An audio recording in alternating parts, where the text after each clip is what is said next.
You ask Tiger to solve. This deals with linear equations with one unknown. The final result is r equals 7. Let's solve it step by step.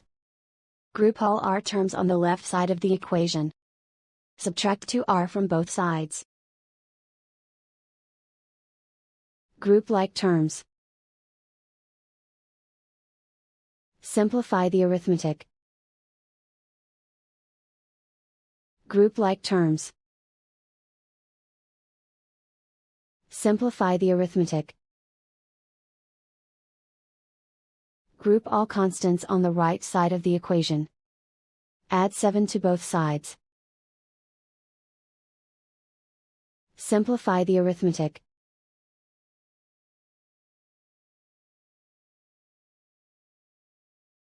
Isolate the r. Divide both sides by 3. Simplify the fraction. Find the greatest common factor of the numerator and denominator. Factor out and cancel the greatest common factor. And so the final result is r equals 7.